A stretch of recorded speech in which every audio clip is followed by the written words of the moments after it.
Buenas noches, ¿cómo les va? Una edición más en directo, en vivo de esta semana. Hoy vamos a ocuparnos en la mayor parte de este programa de nuestra región. Y tenemos un invitado que es el doctor José Roberto Acosta Ramos, embajador de Colombia en la Argentina. Los argentinos tenemos sin duda un defecto que es estar demasiado... Siempre dije que estamos demasiado lejos del mundo, ¿no? Y que a veces no lo entendemos por estar tan lejos, pero además nos limitamos en nuestra región un poco a los países limítrofes y algo al Perú por los lazos sanmartinianos, aunque eso no es limítrofe. Tal es así que estaba viendo que, por ejemplo, la primera vez que, si bien hubo un acuerdo de reconocimiento mutuo de independencia, además en 1824-25, ya pasaron los 200 años, en la época que existía la Gran Colombia, el Estado que había construido Bolívar con Venezuela, lo que hoy es Venezuela, Colombia y Ecuador. Colombia fue el virreinato de la Nueva Granada, uno de los virreinatos del siglo XVIII, como otro virreinato del Río de la Plata, de los últimos virreinatos, con sede en Bogotá como nuestro en Buenos Aires. Recién en la presidencia de Roca fue acreditado un diplomático argentino que en 1882 que estaba acreditado en Colombia y en Venezuela. Pero en general los argentinos, el norte de nuestra Sudamérica, no le hemos dado la importancia que tiene. Son relaciones bastante más distantes, sí, y menos con la América Central y con México. Colombia es un país que tiene unas características muy interesantes porque diría que es donde más se ha votado desde la independencia hasta ahora. En el siglo XX, salvo la dictadura de General Rojas Pinilla, duró 4 años, no tuvo ninguna dictadura, y por supuesto en el siglo XXI. Y en el siglo XIX hubo 3 o 4 golpes de Estado, pero que duraron poco tiempo. Es decir, no tuvieron un Juan Manuel de Rosas, que estuvo 20 años en el gobierno, un García Moreno, que estuvo 30 y pico años en Ecuador, un Gómez que se perpetuaba en Venezuela, ¿no? Colombia se votaba y si bien hubo interrupciones institucionales, no duraban más de un par de años y se normalizaba rápidamente. Y hay otra cosa que siempre me llamó la atención de Colombia, embajador. La Argentina en las últimas décadas ha tenido unos procesos erráticos. Por ahí tenemos 3 años que parece que crecemos más que China, 9-10%. Y después viene que a los 2 años que bajamos un 7-8%. Pasamos a la antigua Chile. Claro. Y una cosa, yo muchas veces lo he dicho, no sé si lo he comentado contigo, Mario, a lo mejor nos convendría hacer como Colombia, que no tiene esas tasas de paro, pero todos los años veo que crece. Son tasas que parecen modestas, pero van acumulando, 2,5, 3. Y otra característica, que después de México, es el país con más habitantes de habla hispana, no solo de la región, incluso a España. Tiene ya casi 54 millones de habitantes, si no me equivoco. México pasa a los 130 y España no llega a los 50, y lo mismo que la Argentina, que le falta un par de millones para alcanzar España, y que las últimas cifras que se está hablando de nacimiento en los últimos años nos hacen tener bastante pesimistas, porque además España lo está compensando con que se ha convertido en un país de inmigración. La Argentina, que hace 60 años tenía más del 20% de su población inmigrante, hoy está en alrededor del 5%, y España ya el 15% de sus habitantes son inmigrantes, y lo hemos visto en la selección que nos ganó, que 2 de sus jugadores más importantes son hijos de inmigrantes, incluso el que algunos ya llaman como el posible sucesor de nuestro Messi, que de 19 años, que también es hijo de un inmigrante marroquí y otro de Ghana. Tal vez por eso España sea el único país de la Europa occidental que crece comparando las tasas de crecimiento de España con la de Italia, Francia y Alemania, así que a lo mejor el tema de la elección es exitosa. Colombia hemos tenido una fuerte inmigración entre el 2010 y el 2020, que en un momento pasó los 110.000, de 17.000 que había antes. Se ven lugares, cafés colombianos y demás, y aunque creo que tengo entendido, embajador, que se han retirado en los últimos años un porcentaje. Yo he conocido por mis temas de salud a muchos que vienen a especializarse aquí, especialmente en nefrología, hay muchos estudiantes que hay aquí que luego se preparan para volver a su país. Y no puedo dejar de olvidar a dos personajes extraordinarios de la cultura colombiana. Uno es Germán Arciniegas, que de chico lo leía en sus columnas de La Nación y en otra época en la prensa, uno de los grandes académicos de nuestra lengua, y García Márquez, donde desde aquí, de Buenos Aires, salió el gran éxito de 100 años de soledad. Pero bueno, vamos a hablar con el embajador, su visión de lo que está pasando en nuestra región. Hemos tenido una noticia que en Nicaragua, que ya al pueblo de Nicaragua le han anunciado que no se va a votar nunca más. Ni siquiera va a haber ficción de elecciones, como hacía, por ejemplo, Stroessner, el propio Somoza hacía una ficción de elecciones. Ahora no, directamente se va a borrar las ficciones, no se va a votar nunca más. Bueno, es un tema, lástima que se murió García Márquez, a ver qué escribía. Su visión, embajador. Muchísimas gracias, don Roberto y don Mario, muy honrados de estar aquí en este espacio cultural. Me engrandece mucho el compartir con ustedes. Y bueno, fui tomando nota de los diferentes temas, don Roberto, y voy a tratar de simplificar respuestas, o por lo menos la visión en cada uno de ellos. En el tema económico, Colombia constitucionalmente hizo una reforma en 1991, después de tener una constitución bastante constante desde 1886.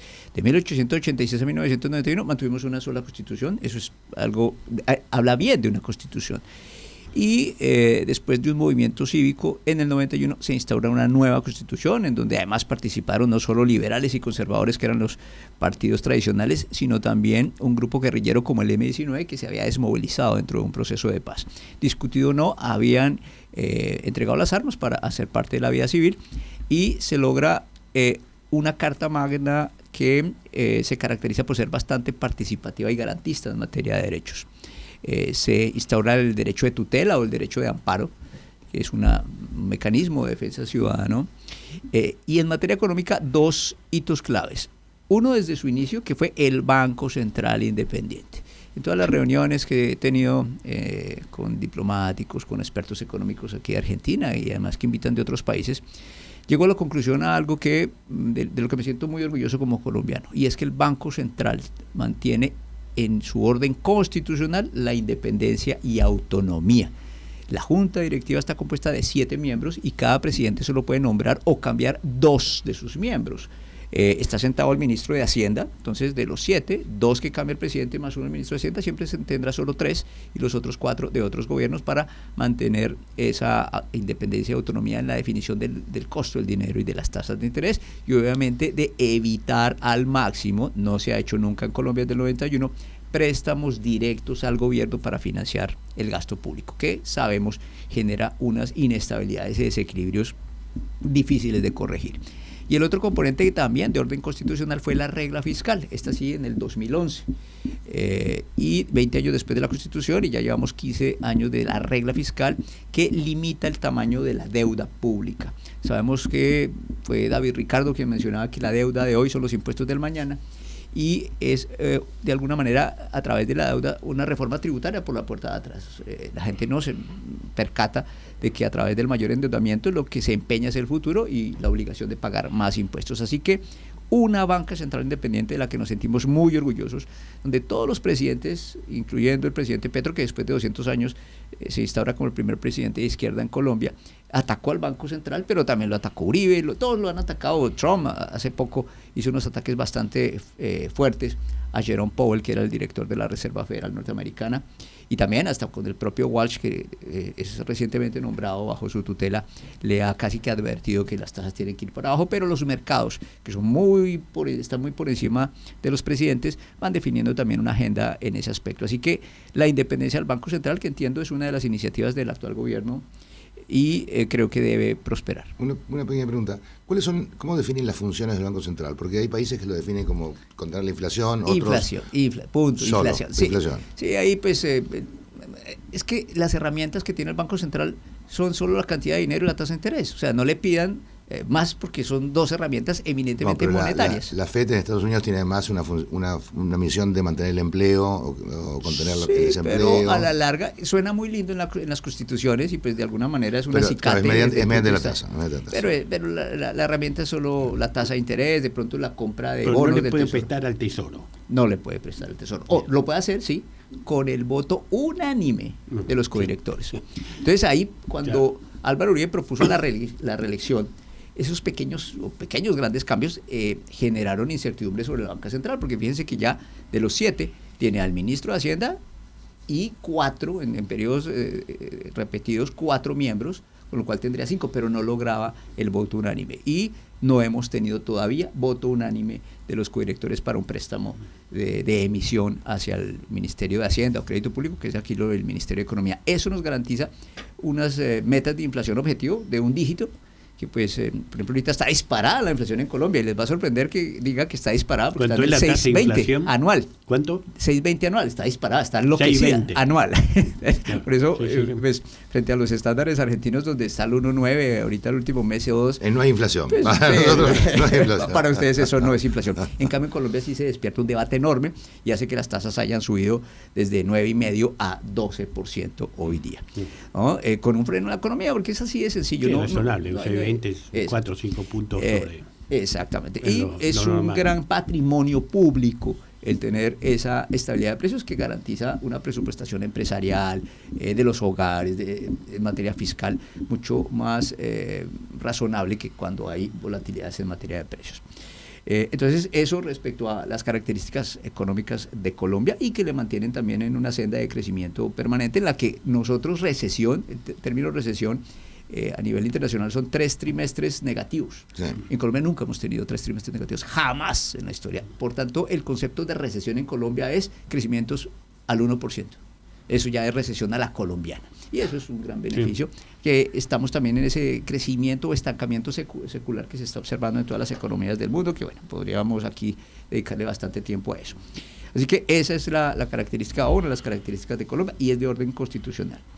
En materia de democracia, muy bien, don Roberto, el resumen que usted hace. La dictadura de Rojas Pinilla casi que fue una especie de stop entre la pugna violenta entre liberales y conservadores, que se mataban si el liberal veía a alguien con un pañuelo azul, lo mataba, y si el conservador veía a alguien con una corbata roja, lo mataba. Era así de difícil la situación, ¿no? Entonces, como dijeron, paremos, dejémosle el poder, entreguemos las llaves a alguien con uniforme, y fue una dictadura bastante blanda, y en donde curiosamente, remato diciendo esto, blanda, hizo las grandes obras de Colombia. La avenida El Dorado, cuando el general Rojas Pinilla la hizo, y pues, una avenida de 4 carriles, 2 de ida, 2 de venida, eso está gigante, pero qué absurdo, qué cosa tan grandota para efectos de Colombia, y resulta que hoy ya nos quedó pequeña la avenida El Dorado, que es la que va al aeropuerto. Eran obras en su momento faraónicas que hoy apenas dan a lo que es el desarrollo de Bogotá, ¿no? Ahora dirán, ¿por qué no fueron más grandes? Claro, suele pasar. Y dejó muchas obras, el hospital militar, el club militar, bueno, muchos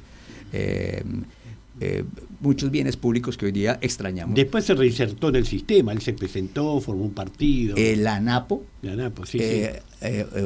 que pues dice la historia que iba ganando en el conteo electoral en aquel año de 1970, y el presidente Carlos Lleras Restrepo apaga la radio, apaga la televisión, manda a todo el mundo a dormir, declara toque de queda, dice todos para la cama, y al otro día ya estaba ganando Pastrana, que era el pacto entre liberales y conservadores de turnarse el poder. 4 años tú, 4 años yo, y le tocaba a Pastrana. Se atravesó el general Rojas Pinilla, y pues la historia dice que nos mandaron a dormir, y cuando despertamos otra era la historia. De ahí nació, eso fue un 19 de abril, por eso nace el movimiento M19, Movimiento 19 de Abril, que es una guerrilla bastante play o bastante cheta, como se dice aquí en Argentina. Carlos Pizarro León Gómez fue uno de los integrantes, lo asesinaron, era hijo de almirante de la Armada, y muchos otros intelectuales de alto nivel que pertenecían al M19, y que, como lo mencionaba hace unos minutos, hizo parte de la Constitución de 1991. ¿Ah? Una pregunta. ¿Cuál es la llave que termina con el conflicto armado en Colombia? No, desafortunadamente no ha terminado, Mario. hubo una desmovilización de una parte de las FARC, Fuerzas Armadas Revolucionarias de Colombia. Pero, a ver, voy a remontarme un poquito y hablando de historia. Sí, no, por supuesto. Después del asesinato de Jorge Eliezer Gaitán en el 48 y esa bronca entre liberales y conservadores, Bogotazo. El Bogotazo, que además estaba Fidel Castro en Bogotá, Fidel Castro, ¿no? sí. Ahí estaba la inauguración de la OEA y por curiosidad estaba Fidel Castro. Hay por ahí teorías que fue Fidel Castro quien los asesinó. No, hombre, carreta, eso es basura, pero bueno. Desde allá existen las teorías de conspiración. Matan a Gaitán en 1948, la violencia liberal y conservadora continúa y se atraviesa la Revolución Cubana en el 59, que le mete un toque de izquierda a ese choque entre liberales y conservadores. Se desmovilizan los liberales, especialmente en los llanos orientales, con Guadalupe Salcedo. Y una vez desmovilizado a Guadalupe Salcedo lo terminan matando en la estación de tren. Entonces dice, pues, ¿para qué me desmovilizo y me van a matar? Porque era un acuerdo entre liberales y conservadores que habían sido las oligarquías. Entonces aquí además dando una interpretación histórica un poco reduccionista, pero por las limitaciones de tiempo. Y nacen las Fuerzas Armadas Revolucionarias de Colombia con el famoso tiro fijo. Un campesino que la historia dice que pues, le querían matar a sus gallinas y sus marranos y él dijo, no, primero me matan a mí, se fue para el monte y murió de muerte natural en el Caguán, allá en los llanos orientales. Tranquilo y con su toallita de siempre, que hasta el maestro Botero lo pintó en muchas oportunidades con sus características vestimentas. Apareció el EPL, apareció el ELN, Ejército de Liberación Nacional, que hoy día existe en Colombia y que se basa en la teología de la liberación, donde el cura Camilo Torres, y es una teología político-militar americanista o de América Latina, sí. El cura guerrillero lo llamaban, es más, era profesor de la Universidad Nacional, era el párroco de la Universidad Nacional, la universidad más importante pública de Colombia. Soy egresado de la Facultad de Derecho de esa universidad, de la que me siento muy orgulloso. Se va a la guerrilla y lo matan al mes, pésimo combatiente, se le ha hecho no se vaya, bueno, así terminó. Hoy día el ELN existe, el EPL, el Quintín Lame, que era de indígenas, se unen a la coordinadora guerrillera Simón Bolívar en los años 80 para tratar de unirse, hacen el diálogo y para resumirles, dicen no vamos a ir con narcotráfico, solo con extorsión, boleteo, secuestro, ¿no? Porque el narcotráfico una es mirada sucio. ética. Sí, una mirada ética, correcto. Curiosamente, el ELN es el que más se mantiene supuestamente en esa línea, porque se entendía que meterse al narcotráfico, así como aquella escena de Vito Corleone que se niega a entrar al narcotráfico en la película El Padrino, pues terminaban en un camino de no retorno. Sin embargo, se decide entrar al narcotráfico, se pide peaje a los narcotraficantes. Recordemos en esa novela de Pablo Escobar donde se menciona que él patrocina el M-19 para quemar el Palacio de Justicia donde estaban los expedientes de muchos extraditables, y toda esa cultura del narcotráfico subsiste hasta hoy. Así que muy penosamente, como colombiano, tengo que reiterar, don Mario, que hoy existe el ELN y un reducto de las FARC, ya cumpliéndose 10 años de la desmovilización. ¿Y los carteles? Y los carteles son los que mandan, porque ya se cartelizó el movimiento guerrillero, es un negocio de narcotráfico. ¿Sí? Ya la parte ideológica realmente quedó marginada, no es mucho el discurso que... De cualquier manera, mejor algunos amigos míos que han ido con frecuencia a Colombia me contaban que habían notado entre el año 2000, por ejemplo, 2001 y 2015, una mejora en la seguridad muy grande, como que hace 2 años viajar de Bogotá a Cartagena de Indias en una ruta era arriesgarse. Las pescas milagrosas. Sin ningún problema. Claro, se llamaban las pescas milagrosas. Usted cogía su carro y sabía que de Bogotá a Santa Marta, que era la costa caribe, de pronto le hacían un peaje y lo pescaban y de pronto era para el monte, secuestrado, y por centavos, o sea, pagar una cuota. Es más, hubo un comandante guerrillero que estableció un impuesto. El que no lo pagara, pues lo pagaba era un paraestado. Eso hoy ya se deformó hacia un negocio en el que curiosamente quienes están controlando el narcotráfico no solo en Colombia sino en toda América Latina son los mexicanos. Ganaron ese pulso. Los mexicanos pues acaban de condenar a un capo mexicano en la corte de Nueva York. Recordemos el Chapo Guzmán, que acaban de condenar al socio de él. Y ahora siguen habiendo narcotraficantes poderosos también en Colombia, pero es algo que se ha irrigado a nivel global. Es una multinacional del crimen con una rapidez militar y una reacción militar superior a las de las fuerzas del orden constitucional, y eso pues se vuelve una guerra asimétrica difícil de combatir y de solucionar.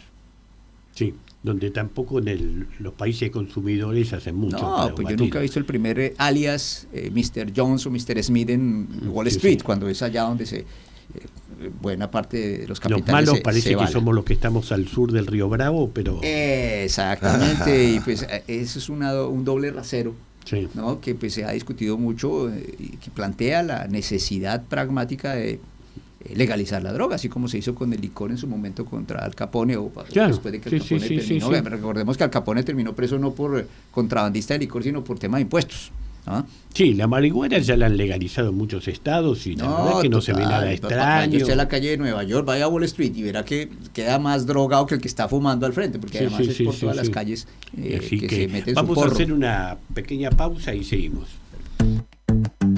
La política es cultura, porque todo es cultura y porque somos radio. Radio Cultura. fmradiocultura.com.ar. ¿Cuál es la cultura de la Argentina? ¿Qué culturas comparten los argentinos? Descubrilo con Magdalena Fayaz y sus invitados en el programa Argentina en su cultura, los jueves a las 22 por Radio Cultura. 5 adolescentes viven en un refugio para madres jóvenes.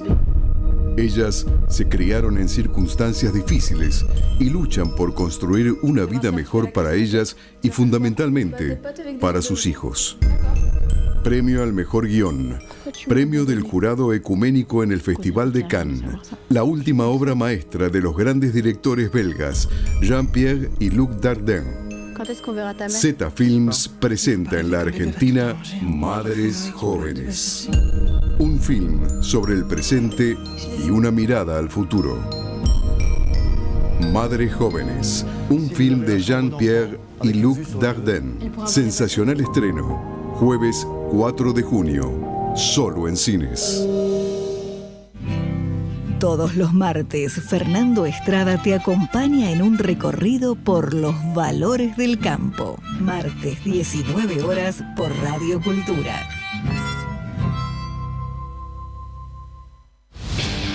Música, política, deportes, espectáculos, porque todo es cultura y porque somos radio. Radio Cultura. Miles de millones de dólares. Seguimos con el embajador de Colombia en la Argentina. El primer embajador, no en esa época no con el título de embajador, pero decía que el primero que fue allá, la primera presidencia de Roca fue donde la Argentina salió un poco de este sector de Sudamérica y ahí acreditó en Bogotá y en Caracas a Miguel Cané, el autor de Juvenilla, en 1882. Estuvo un par de días, escribió un libro sobre sus experiencias, la navegación por el Magdalena y por el Orinoco, que bueno, no sé si se consigue en el viejo, pero se consigue en algún sitio de internet, el que tenga interés en enterarse de lo que contaba Miguel Cané de sus experiencias en la región. Tenemos un comercio superevitario para la Argentina, alrededor de 1.200, 1.300 millones de dólares, altamente superavitario para la Argentina. Y como decían antes, bueno, hubo una presencia mayor de colombianos emigrados aquí, creo que hay unos 5.000 argentinos, pero hay una fuerte corriente turística. Colombia tenía, al menos que Cartagena de Indias, que era el puerto donde llegaban los galeones en la ruta que después había por vía terrestre, que era el Pacífico, desde ahí a Lima, y de ahí llegaban a Buenos Aires, esas cosas raras que tenía el Imperio Español, que los que vivían en Buenos Aires, en vez de ir por el Atlántico, tenían que hacer todo ese camino, lo cual hacía que las mercaderías fueran 10 veces más caras, hasta que, bueno, empezaron a liberar este puerto para el comercio. Hay un escrito de Belgrano sobre eso y los problemas del monopolio. Hacían bastantes cosas raras el Imperio Español. Tal vez por eso hemos heredado algunas de las macanas nosotros, ¿no? De las que, desde el punto de vista político, como decía antes, Colombia se liberó bastante de esas macanas, a diferencia de otros países de la región. Una de las cosas que me llama la atención, pero parece que es lo que sucede en todo el mundo. Colombia teníamos claro que era los liberales y los conservadores. Yo seguía bastante lo de Colombia, embajador, porque recibía la revista Visión, que durante largos años la dirigió don Alberto Lleras Camargo, que entiendo que fue el que tuvo la idea un dirigente liberal de hacer el acuerdo con los conservadores para Frente terminar Nacional, sí. esos enfrentamientos violentos que se habían iniciado con el asesinato de Gaitán. A él le sucedió León Valencia, Sí. cuya hija o nieta fue candidata ahora. Paloma Valencia. Paloma. Sí, sí. Ahora, ¿qué ha pasado ahí? Compañero. Que los liberales y los conservadores se han esfumado. Como en todo Como el ha mundo. pasado, sí, está en Chile, Perú. Pasamos a... Más cerca del sí, micrófono, por favor. ha desaparecido un poco esa, llamemos, bipolaridad partidista. Los partidos se han disuelto en extremos. Se adjudica el tema de las redes a ese algoritmo que retroalimenta los sesgos individuales y radicaliza las perspectivas en materia política de los individuos, obligando a que vayamos siendo como parte de un rebaño o contra otro rebaño. Entonces, esa polarización mediática pues hace que también los partidos se tengan que reinventar para tratar de vender su producto, que no es otra cosa que esperanzas de mejorar la vida de la gente, cuando pues de pronto quienes algo eso hemos estudiado economía sabemos que es simplemente una utopía, ¿sí? Entonces, pero de eso se trata. Fui corredor de bolsa 25 años y también vendía esperanzas, y eso de alguna manera es de lo que viven muchos, y entre esos la política. Así que desaparecen liberales y conservadores, pero sigue habiendo ese enfrentamiento izquierda-derecha ya con otras vestimentas para efectos de las definiciones de Colombia, donde siempre la derecha, sea liberal o sea conservadora, había predominado. Así que ahora estamos en izquierdas y derechas, pero Sí. todos dentro del sistema democrático. Eso es lo importante. Yo creo que la robustez institucional de Colombia se ha puesto a prueba muchas veces, y eso da también tranquilidad para que la inversión extranjera implique un mercado de deuda pública bastante robusto, líquido, profundo, eficiente. Son todos los bancos del mundo, de Oceanía, Europa, Norteamérica, que invierten en nuestra deuda pública local en pesos, y hace que el peso hoy sea una de las monedas más revaluadas del planeta. Mencionaba ahorita en la pausa que pasamos de cerca de 5.000 pesos por dólar a 3.220 el día de hoy, o estas últimas semanas. Esa revaluación hace que pues nos pegue la famosa enfermedad holandesa, que pareciera también estar afectando la economía argentina y generando dificultades de competitividad que destruyen empleo, industria, y dificultan el desarrollo económico y la generación de bienestar para la mayoría. Colombia es el estado que más ha recibido la inmigración venezolana. Aquí han venido unos 230.000, 240.000 en estos momentos, pero entiendo que en Colombia son millones. 3 millones de venezolanos han pasado desde Táchira a Cúcuta. Y ¿Han quedado en Colombia? De esos 3 millones se han quedado 1.800.000, 1.900.000. Aprovechando pues que hay un sistema de salud robusto y educativo que se subsidia de una manera relativamente eficiente. Y hay que recordar que en los años 70 sucedió lo contrario. En los años 70, recordemos que Venezuela era la Arabia Saudita de América Latina. Sí, sí, de la Argentina también hubo una fuerte inmigración. Entonces, recibieron cerca de 3 millones de colombianos en los años 70. Y la frontera Colombia-Venezuela es absolutamente viva. Ahí, entre alguien de Táchira y de Cúcuta, no hay diferencia alguna. O sea, las familias se comparten, no hay... Ahí sí que se vive la gran Colombia que pensaba el libertador Bolívar. Y ese bono demográfico, que para algunos, dentro de esos nacionalismos odiosos, representaban como incremento de la delincuencia, terminó generando efectos positivos sobre la economía. Y hoy día ya se han integrado relativamente bien a lo que es el estatus económico colombiano, y esperando ahorita con los cambios que ha habido que se revierta un poco una pujanza a la economía venezolana, a quien Colombia le vendía cerca de 5.000 millones de dólares anuales de hace 10, 15 años en exportaciones, y que hoy no pasa de 300, 400 millones de dólares. Entonces piense que ante la pérdida de semejante socio, Colombia sobrevivió, Colombia se estabilizó, pudo diversificar sus exportaciones, y una mejora o repotenciación de Venezuela sería algo muy positivo para la economía colombiana. ¿Cuál es el volumen del PBI? ¿Qué tamaño tiene el PBI colombiano? En términos de dólares, cerca de 380.000 millones de dólares. ¿Sí?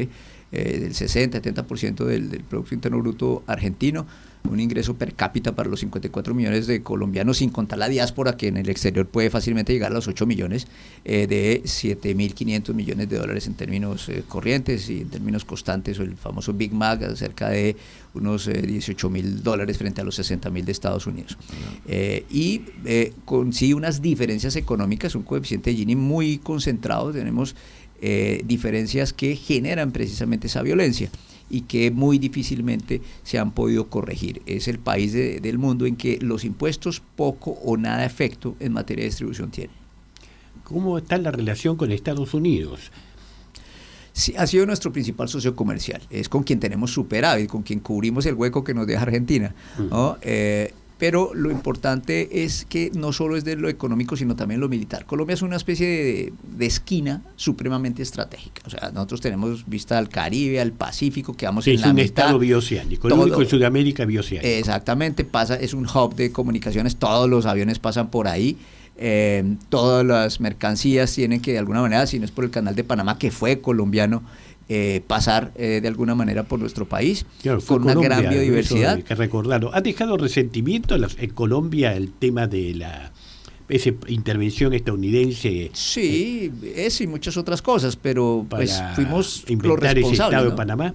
Sí, sin duda, eso deja resentimientos, pero pues fue culpa también de nosotros. Por un bendito préstamo de $25 millones terminamos cediendo esa valiosa y estratégica tierra.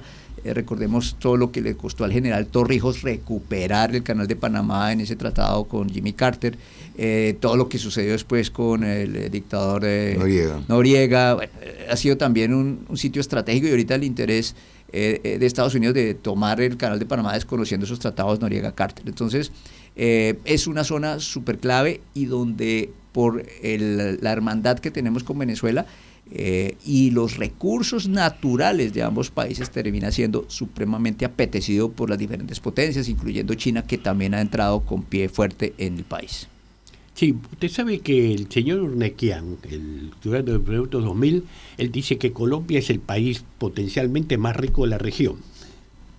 Sin duda, nosotros tenemos la mayor cantidad de aves del planeta, la zona de mayor biodiversidad, además de anfibios, en la costa chocuana, la Sierra Nevada de Santa Marta, con los mejores pisos térmicos del planeta, 3 cordilleras que producen no solo el mejor café del mundo, sino también el mejor cacao del mundo, junto con el cacao venezolano, y riquezas en materia petrolera y minera que las esmeraldas de Colombia. La mejor esmeralda en Colombia, es única, que además también hacía parte de las mafias, ¿sí? Hay un esmeraldero muy famoso que de alguna manera tenía una especie de pacto secreto con Pablo Escobar, y muchas otras riquezas que en un mundo que pide tierras raras empiezan a ser bastante valoradas por potencias que están ganando esa lucha tecnológica en la que desafortunadamente América Latina está bastante colgada. Perdón. No, voy a hacer un comentario, no lo tomé a mal, pero da la sensación como que Colombia le ha costado más que otros construir un Estado que ejerza el poder en toda la en todo el territorio. Sin duda, es que la geografía colombiana es bravísima. Son 3 cordilleras. Uno en el colegio le enseñan y dicen, oiga, qué felicidad que ustedes tienen 3 cordilleras. Y cuando ya uno empieza a hacer que carreteras, que túneles, que vías de comunicación, uno dice, qué desgracia. Además son cordilleras muy jóvenes. Usted hace un túnel en esas montañas, y eso es hacer un túnel en gelatina. Es supremamente difícil, o todo un reto de ingeniería, lograr interconectar las diferentes zonas que tiene Colombia. Y Colombia son múltiples Colombia. Está la Colombia costeña. País de más de 1.100.000 kilómetros cuadrados. Sí, que si estiráramos esa sábana llena de montañas, llegaría casi el 90% de la extensión de Argentina, pero en el trópico. Y créanme que es peor que Vietnam, se los pongo así. Siempre, yo creo que los norteamericanos siempre han tenido de reto como Colombia. De por sí, uno de los cursos militares más exigentes es el de Lancero, donde traen militares norteamericanos y de todos los países para entrar a las montañas colombianas y sobrevivir en esa manigua descrita en La vorágine por José Estacio Rivera, que es supremamente densa y difícil de manejar. Claro, sí.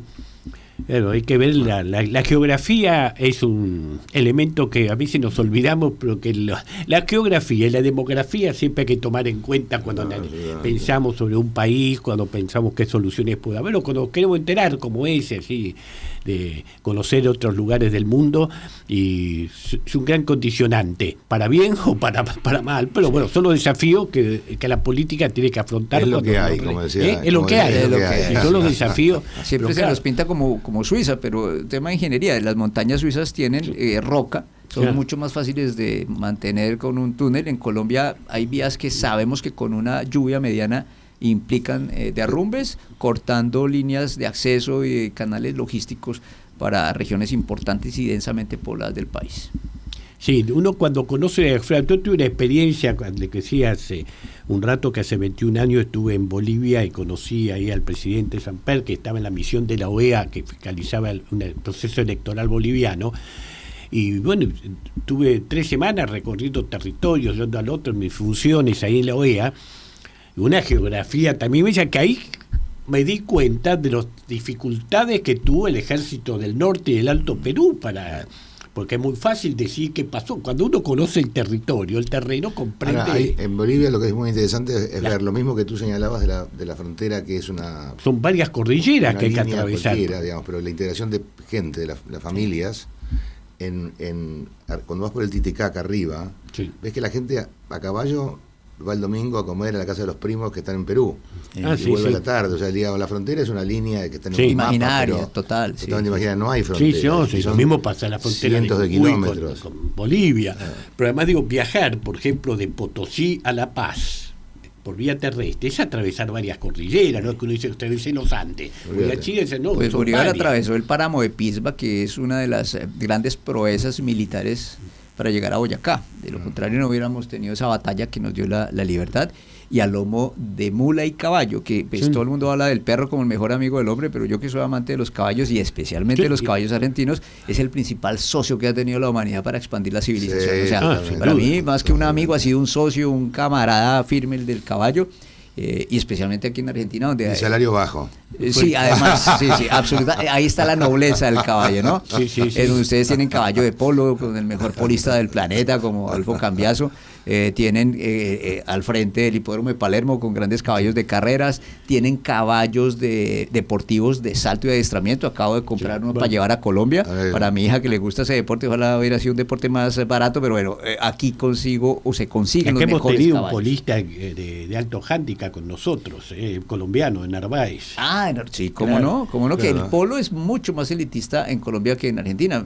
Hablaba con el intendente de Luján y me decía que ahí hay 76 canchas de polo. Y el Pilar dice que también me decía alguien, no se escandalice, en Pilar hay como 100, y yo, ¿cómo así? Esa es una de las bellezas de Argentina y la extensión que tienen. En Colombia, en toda Colombia, yo creo que no pasan de 5 canchas de polo, calculen. Y sin embargo sigue siendo una pasión de una élite, pero muy, muy atractiva para quienes les gusta el caballo. No, acá el caballo criollo, perdón que lo interrumpa, Roberto, pero el caballo criollo, que además ustedes tienen el récord con su caballo criollo de ir de Buenos Aires a Nueva York, y entiendo que en Nueva York están disecados esos 2 caballos criollos que hicieron. Están aquí, en el Museo de Luján. ¿Están acá? Están Gato y Mancha. Están disecados. Dice Gato y Mancha, ahí se conserva. Sí, exactamente. Caballo criollo, sí. Bueno, una de las cosas que siempre les llamaba la atención a los europeos que venían en el siglo XIX era ver que cualquiera andaba a caballo, porque claro, en Europa había que ser rico para andar a caballo, y antes de la Revolución Francesa había que ser noble. Un burgués rico tenía prohibido ir a caballo, que esa sociedad de castas estamentales, entonces venían acá y veían que hasta los mendigos andaban a caballo. Sí, bueno, pero es el transporte, es la herramienta de transporte. El Papa Pío IX, que vivió en misión cuando de secretario en el MIN, después de la independencia, cuando trataba el Vaticano de ser, dice, pero ahí andan todos a caballo, no nadie camina. Una pregunta, bueno, quedan minutos nada más. Tenemos 5 minutos. ¿Cómo ves con toda esta diversidad, extensión geográfica, diversos estilos, culturas, mucho corte geográfico que dificulta? ¿Cómo ves el proceso de integración de los países de América del Sur? Yo creo que deberíamos empezar por hacer una especie de psicoanálisis colectivo. Más aquí en Buenos Aires, donde el psicoanálisis ha pesado mucho. Más, la residencia de la Embajada de Colombia es de un hermano de Pastrana, que era el psicoanalista de Amarita de Fortabac, la reina del cemento. Y aquí el psicoanálisis siempre me ha llamado la atención. Uno en Colombia dice Jacques Lacan, y dicen, ¿y ese que juega? ¿Es centro delantero, defensor o qué? No, aquí Jacques Lacan, pues es Jacques Lacan, ¿no? Es más freudiano que Freud. Y yo admiro muchísimo eso. ¿Y por qué la respuesta? Porque creo que el tema de los egos y la no administración de los mismos hace que un continente muy parecido, con los mismos problemas, con el mismo lenguaje esté tan atrasado en materia de integración. Los felicito a ustedes que ahorita Mercosur firmó con la Unión Europea después de 25 años de negociación un tratado. Colombia quiere entrar a ese Mercosur. Y es el tema, insisto, de los egos, que termina también basándose en intereses comerciales o particulares, donde hay ciertas clases sociales que se resisten a perder ciertos privilegios, y en la integración se pierden privilegios, eso no hay nada que hacer, y es urgente esa hermandad entre los pueblos, que además, valga decir, la observo mucho en los agregados militares. En la Embajada de Colombia hacen parte de la misión agregaduría militar y de policía, y en cada reunión, en cada evento, en cada colaboración, les veo una fraternidad que a veces no observo ni entre empresarios ni entre políticos, que yo digo, oiga, ojalá copiáramos de los militares y de los policías esa hermandad tan especial. Yo creo que psicoanálisis, y que de pronto esa hermandad de las fuerzas, que son los que le ponen en últimas el pecho a los problemas de orden público, puede borrar esas fronteras, que además ellos saben que así como el crimen no tiene fronteras, tampoco la defensa contra ese crimen. Sí, hay problemas comunes. Yo soy de la comisión directiva del Instituto de Historia Militar, y el año pasado ya hemos empezado a trabajar junto con la Academia de Historia Militar de Colombia. Qué bueno. Así que estamos en... Estas cosas se están haciendo a esos niveles, más allá de... y nosotros no nos damos cuenta de la riqueza enorme que es la misma lengua, tener la misma lengua. Total, es que hablar... Es impresionante. Sí. Ahora, desde el lunfardo, que además me encantan muchas palabras del lunfardo, pero uno se entiende con un argentino y se da cuenta que el lenguaje es muy parecido, hasta manifiesta. Es muy cómodo. Sí. Muy cómodo. Entonces, creo que esa es una deuda que tenemos con nuestros hijos, con nuestros nietos, y es fundamental que bajemos un poco el ego para empezar a hablar de una verdadera integración económica. En lo cultural, pues la gran fraternidad que han tenido en ese boom latinoamericano, Sábato, Borges, Márquez, García Márquez, Mutis, bueno, hay uno se da cuenta, Asturias, cómo sí pueden tener ese relacionamiento cultural desligado de esos egos que también necesitamos en el frente político. Hasta en lo empresarial yo noto mucha más camaradería que en el frente político. Entonces esas fronteras que son en últimas políticas, porque hasta ni en los empresarios tienen fronteras, les interesa mover mercancía, ahí el deponer esos egos serviría muchísimo para avanzar enormemente en una necesaria y urgida integración latinoamericana. Sí, es la única manera de sobrevivir en este mundo tan competitivo y donde están los grandotes. Fue muy interesante en ese sentido el primer ministro de Canadá cuando habló de del pacto de los estados medianos, ¿no? Sí, así es, exactamente. Sí. Como para poder sobrevivir frente a los grandes. Bueno, embajador, por nosotros ya seguiríamos una hora más, pero usted creo que tiene que irse. Sí, bueno, de pronto el último tema, pues que lo hemos abordado y don Roberto dio como sus pinceladas, fue el tema cultural. O sea, yo creo que en ese frente, fíjense cómo la música, desde Gardel, que hay dudas de dónde nació, si en Tolú, si en Uruguay, si en Argentina, pero no de dónde murió, desafortunadamente. Y donde una ciudad como Manizales y Medellín son más gardelianas o igual de gardelianas que Buenos Aires. Eso nos llena mucho de orgullo. Medellín murió Carlos Gardel. Exacto, cuando iba saliendo su avión. Y en materia musical actual, pues Shakira, la cumbia, a mí me ha llamado la atención aquí como los boliches, que es lo que llaman aquí como los sitios de la rumba nuestra, es cumbia, y uno, en Colombia, créanme que no escuchamos cumbia, aquí se ha enriquecido mucho más la cumbia de lo que ha sido un enriquecimiento básico en Colombia. Nosotros nos quedamos con lo básico, ustedes la han potenciado. Lo que ustedes llaman dulce de leche, nosotros lo llamamos arequipe.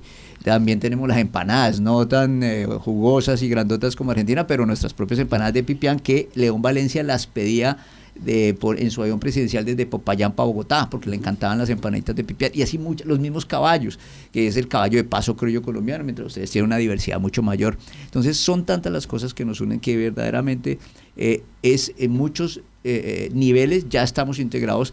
Faltan esos niveles un poco más formales y de fronteras que de pronto sí deberíamos explorar con menos ego, insisto. Yo creo que es muy importante el punto del ego, sí, es un tema muy importante. Muy complicado y está en el centro de todo a veces en lo político, ¿no? Por eso psicoanálisis para tratar de entendernos mutuamente, un psicoanálisis social y obviamente político para que depongamos esos egos y podamos hablar en próximos años de una verdadera integración latinoamericana. Esperemos que así sea. Bien. Muchas gracias, embajador. A ustedes, de verdad, un honor estar acá. No, gracias, muchas gracias por venir. Hacemos un corte y enseguida después hacemos el cine. Hace falta. Pero yo soy de la generación del primer mundial que me acuerdo del 50, no me acuerdo, del 54. ¿En qué me acuerdo? Que no participábamos. No fuimos el 50, el 54. Entonces escuchábamos por radio que jugaba Uruguay contra Hungría, que terminando cuarto. Me acuerdo, era grande, TCA, no sé, con el Mundial de Suecia, el 6-2, 1. En esa época el presidente de la AFA, el doctor Colombo, salió desde Seiza diciendo volveremos con la Copa. Y volvimos con una derrota de 3-1 con Alemania Oriental y de 6-1 con Checoslovaquia y un triunfo contra Irlanda del Norte que nunca más jugó un mundial. Así que, y después en Chile, que parecía que fue mejor, y ya no pasamos de la primera ronda, y el 66 pasamos y a la siguiente, y lo mismo fue, y el 70 no nos clasificamos. Yo me acuerdo, de que me acuerdo desde el 66, famoso episodio de Ratín. 66. 66. Bueno. Claro, yo ya había sufrido frustraciones, 74 tampoco, hasta que vino el 78. Claro, el 82 ya, la primera, por eso le pasa a los campeones. A ver, por ejemplo, España fue campeón en el 2010 y en el 14 en la primera ronda lo eliminaron.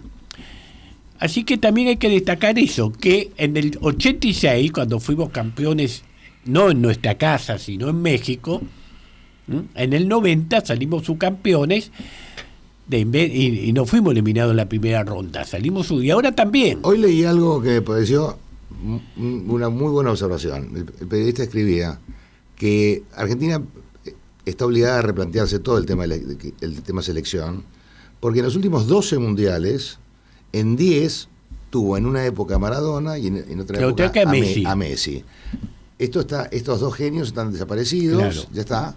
Entonces, ¿cómo haces ahora para replantear un equipo que tiene que ser más balanceado? Claro, porque la duda que queda es si este jovencito de 39 años, que todos sus colegas de su época, la única relación con el fútbol que tienen es ser comentaristas de fútbol, si no hubiera estado, si Messi hubiera dicho, no juego este mundial, si hubiéramos llegado a esta etapa. Bueno, creo que no lo sabemos, historia contrafáctica, sí, pero parecía que no por el rol que tuvo en los tuvo en algunos momentos que decidió los tiros libres, eso y las asistencias muy importante. Que dio. Entonces eso es lo que se ve replantear evidentemente la selección y hacernos la idea de que empezamos un nuevo ciclo. ¿Leíste todas las teorías conspiranoicas? Sí, que los presionaban, que no podíamos ganar, que todo eso. Pero, a ver... Hay algunas creativas, Hay creativas. Lo que pasa, nos hemos engolosinado, creíamos después. Yo creo que al principio no se tenía mucha fe, mucha gente, pero a medida que estábamos llegando, ya creíamos que venía con la Copa. Yo personalmente, cuando empezó esto, dije, yo creo que estemos los 4 primeros, ya está, nunca bajemos de los 4 primeros. Así que para mí es un campeonato, por supuesto que hubiera querido que ganaran, y estuvimos ahí, porque a los últimos minutos hubo un par de jugadas que podían haber entrado. ¿Qué fue cuando apareció Messi de vuelta? Después de los penales. Cuando apareció Messi de vuelta a jugar. Cuando apareció Messi a jugar. De ahí será tarea conspirativa. Bueno, está el tema, ¿viste? ¿Por qué Lautaro Martínez antes? Me hubiera encantado ganar, por supuesto. Sí. Pero no hubiera sido justo ganar por penales. Sí, porque, eso es evidente que no. En general había esa sensación. Y también hay que decir, guste o no, hay otro componente, no digo que hayan perjudicado a la selección, pero sí a la imagen que se ha hecho de la Argentina. Ciertas actitudes de nuestra política exterior ha hecho que gran parte del mundo esté en contra. Esto de creer que todo el mundo pasa por el señor Trump y por el señor Netanyahu de todas las críticas de todas las críticas que leí, hay una que me pareció tan ridícula. Argentina es un país racista porque no tiene negros en la selección de fútbol. Una cosa tan ridícula. Sí, eso ya fue antes, ya en el Washington Post hace un año, con esas estupideces.